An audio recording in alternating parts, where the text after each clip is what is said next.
Welcome to GearCheckGames. This is part 2 of our commentary for Super Mario Sunshine. In the last episode, we arrived on Isle Delfino with Princess Peach and Toadsworth, and were framed for mysterious crimes that we didn't commit. Mysterious shadowy Mario tried to make off with Princess Peach, but escaped into Bianco Hills, and today we're gonna chase him. Yeah. And, talk to everyone along the way. And in this episode, we're going to meet an old friend that discerning viewers might recognize. That's right. Old friend, as in we saw him twice last episode. If you were looking at the screen, you may remember. So, wait, there's people in these Mario levels that aren't the bombs? Yeah, Miyamoto looks over at this game and he's just like, There's story in this game? Yeah, this is the first time we've seen the Piantas. They're entirely brand new. Ooh, the higher-ups aren't going to be happy about that one. I miss the Piantas. God. Well, I guess they're in some like background stages in Mario Kart 8. They're in a Mario Kart 8 stage and like maybe a Smash Bros stage. I mean, there is a Delfino Plaza stage in Smash, isn't there? Yeah. Oh yeah, I love that think stage. it's barren though. Yeah, there's nobody in the town, but like the town itself looks great. Yeah. These are our Goomba stand-ins for Sunshine. I believe this enemy is called Struttin' Stew. Oh yeah. Struttin' Stew. Back when we got like a Goomba variant, like Galoombas and Struttin' Yeah, back when they Stews. made like unique enemies for each game instead of just like the same Mario 3 crap every time. So, it has been You're a very not gonna long make time it. since I've played. Correct me if I'm wrong, but like, there is just an invisible wall there that prevents you from going under that, right? Yeah.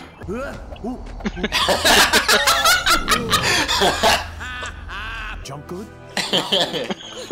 No. No jump good. No. That was beautiful. Thank you. That took like an hour. It was worth it. But yeah, I normally, if you have any experience playing this game, you might be wondering, Joe, why didn't you just like triple jump and like bounce over the wall and like finish the level 5 minutes ago?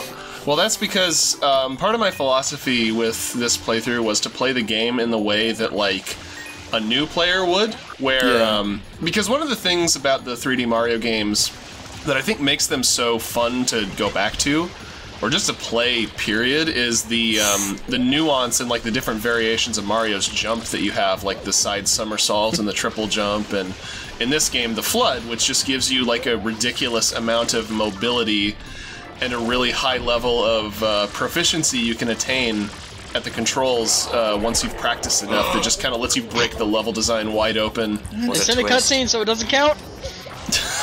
I will say there's a really, I don't know if we've said it before, there's a really high skill ceiling with the movement tech in this game.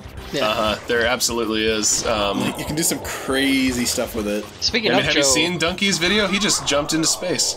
Speaking of Joe, do you use the shotgun spray at any point? I have no idea how to do that. Oh. See? High skill ceiling. I've been playing this game for 15 years, and I don't know what that is. I showed you how to do it the other day, though. When I was a kid, my basically my like skill for Mario Sunshine was like I randomly press the buttons and sometimes it just like does a really big spray, so I'll just keep like randomly mashing the buttons and get the sprays. Yeah. Don't you, for the shotgun spray, don't you have to, like, toggle between jump and fire at the same time, like rapid fire? I think you just have to like spray and jump while you're spraying. Well, isn't it basically this game's equivalent of like the backflip from 64? No, because you can do a I know you backflip. It's can. not. It's Well, unique to this game, obviously with Flood, but like it is a mechanic that like comes out of Flood. Yeah. So there is no equivalent. The game never tells you how to do it either. I don't feel. Yeah, there I know are that's how some you neat can- things you can do with Flood that the game never tells you. Like the spin spray too. Oh, yeah.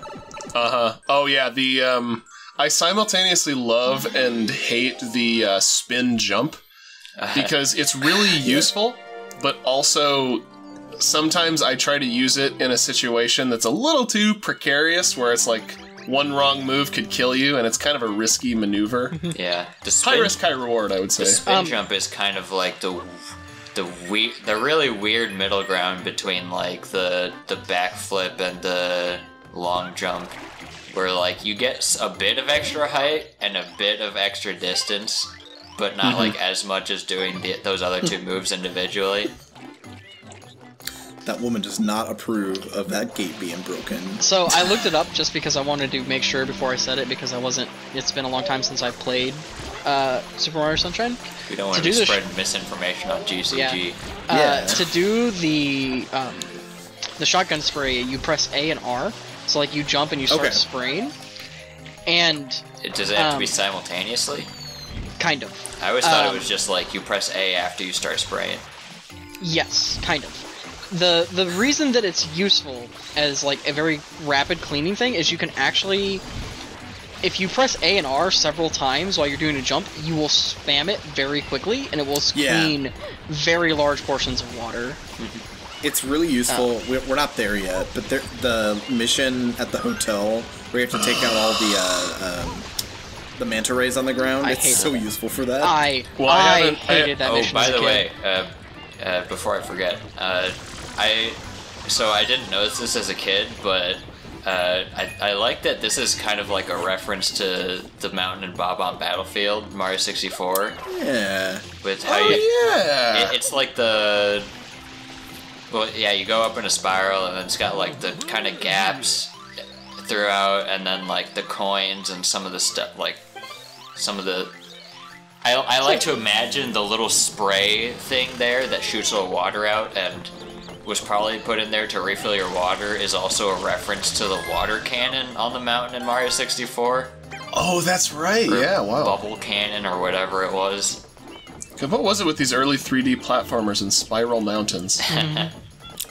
I feel like there's a Gurren Lagann joke in there that someone smarter than me should be making.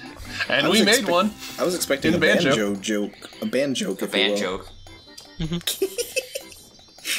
Is that a banjo reference? I do really enjoy Banjo's the view Bizarre Adventure through this that you get slowly coming up there. Yeah. Also, there's all sorts of moments like that in this game where you can see other levels from high vantage points. I love that. I don't know. I just love the setting of Isle Delfino for how cohesive it is, and I know that's not really what Mario is about, but. I don't know. It pleases Joe. Yes, it should be. And I also just really enjoy like the whole like, listen, new players are going to be coming up this very slowly, get the opportunity to look out wide over before going into a boss fight. But before we get too far away from it, I do also want to say, we've mentioned high skill ceilings and the speedrun vaguely. The speedrun strat for that area there to get up that quicker requires you to jump in between the blades and then repeatedly wall jump off of the blades of the windmill and the wall. And man, it just looks really cool. To watch that in action. I won't make an inflation joke. I won't make an inflation joke. So does this count as Thank you, Trey. Does this count as another Piranha Plant boss battle? Because I mean, no, Dan. The fight is pretty much the same, except you have to add a ground pound in there every so often. To me, this one makes more sense than because the other one is just like, do you know how to spray? And this one is more, well, I mean, I guess it makes about the same amount of sense. It's just this one's a little more demanding. This one is, do you know how to spray upwards? Well, can you keep the heat on a target while also minding your surroundings and avoiding enemies? I guess the previous one was he never gets rid of the water in his stomach, though, right? Until you do damage to him. Right. Well, I mean, yeah, the ground pound is rolled into that, but I just mean because with the I meant polluted more in piranha, reference you to just the keeping the heat on part. Because I don't think there's I don't think it takes away the quote unquote damage you did if you don't do it quick enough. Mm-hmm. It's spicy, not even saving.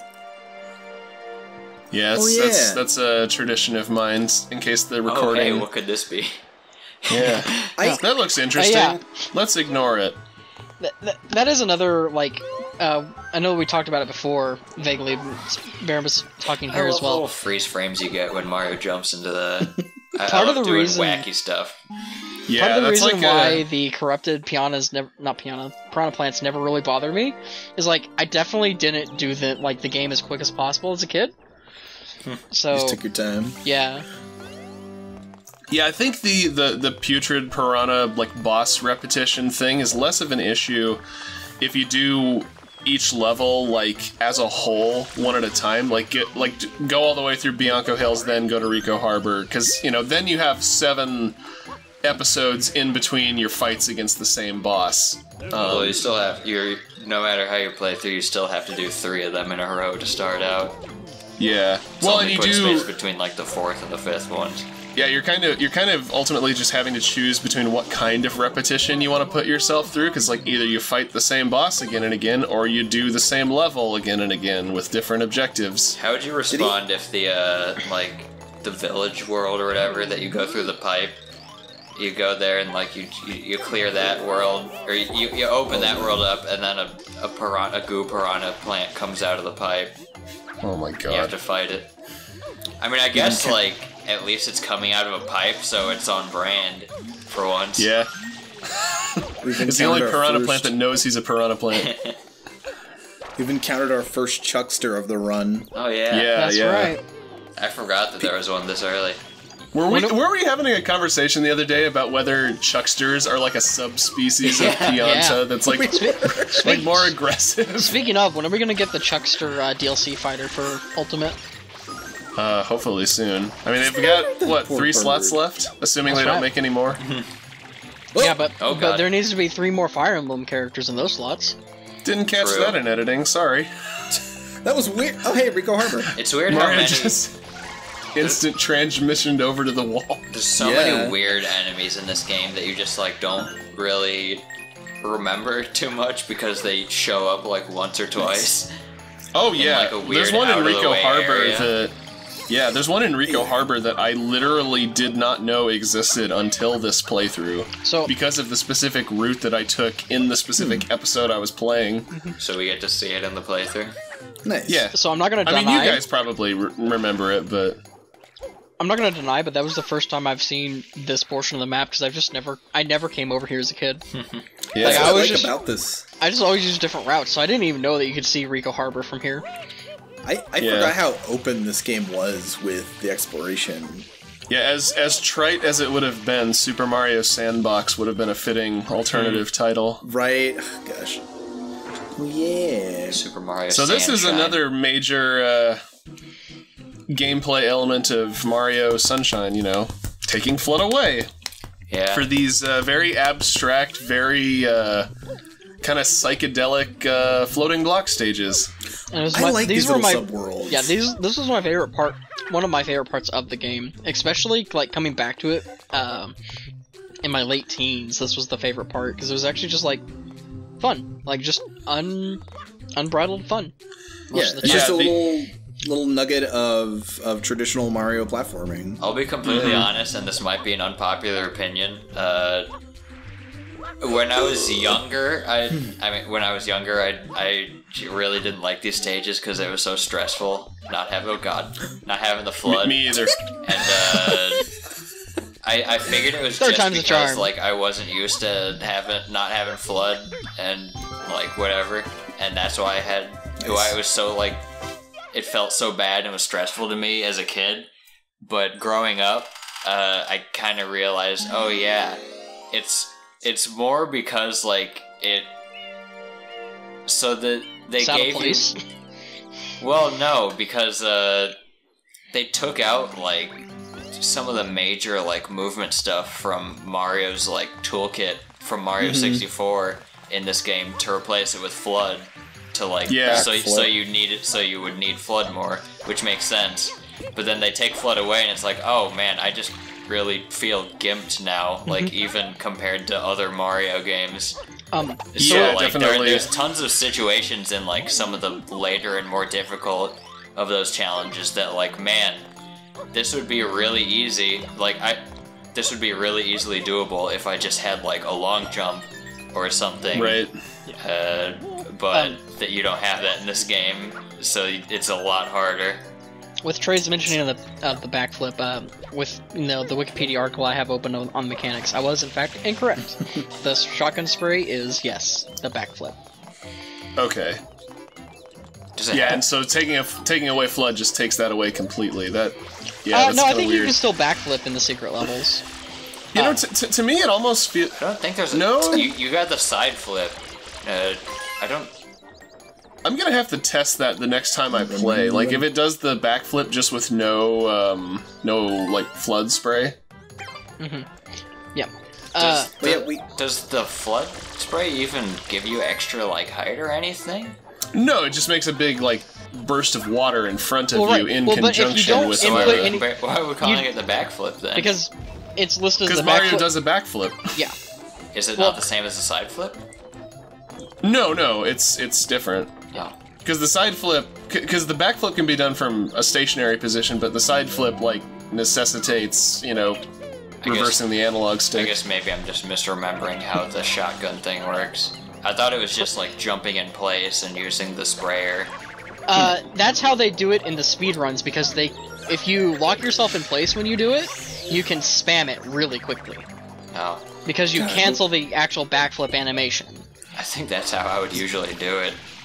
Yeah. No, this shotgun spray is far more useful like that than when you actually use it as I meant like when I was a kid. I think that's how I just did it normally. Yeah. For whatever reason. I really appreciate these little wind enemies because they do a really good job of just being a menace. They're not hard to kill, they're just annoying as heck. That's exactly why I don't appreciate them one bit. They always seem to put them in places where you want to hold still and get your bearings. Yeah. But like... Speaking of learning things that I never knew as a kid, I didn't know you could move those platforms. Yeah. Yeah. Oh, yeah. I always just maneuvered. Well, that's the thing about Flood. That's the thing I suppose you could immediately too. I suppose you could levy against this game is that Flood is so useful to Mario that it almost kind of it's like the path of least resistance problem. Like, it's so effective that it kind of overwrites like doing anything else, potentially more interesting options. Because it's easier and it's faster and it's more like universally applicable to situations than spraying the windmills in this one specific level. I guess this is a little bit of a spoiler for later in the game, but I guess one interesting way they could have combated that issue, at least with like how the hover nozzle is the path of least resistance for a lot of platforming stuff, is having more missions in the game where you're forced to use like the other nozzle types. Oh yeah, where you don't have a choice. I kind of wish there were more missions that made you use like the turbo nozzle, especially. Because that was always so fun to me, but there was like so little opportunity to use it. Yeah, I don't think there's any point in the game where you're required to use the turbo nozzle. Not for game completion, except for like getting through a few turbo nozzle doors, I think. And even then, I think the stages that are through them, you can still complete like with the hover nozzle. Well, and those shines are optional too. Yeah. Like, you don't have to use the turbo nozzle to get anything that's required to like view the credits. So yeah, the rocket nozzle actually no, I don't think you need the rocket nozzle. Well, okay, you need the rocket nozzle for the final boss, but like to get into a level, you don't actually need it. Don't you need it to get up to Corona Mountain? No, you actually don't. You can just jump up there, and in fact, you can get to the entrance to Pianta Village, just with some clever or some well-timed wall jumps and triple jumps. Probably not going to be doing that in this playthrough, but we are going to be finishing Bianco Hills in the next episode. So yay! Maybe come back, or maybe don't. Whatever you want to do. Listen to him. Bye, y'all. Bye now.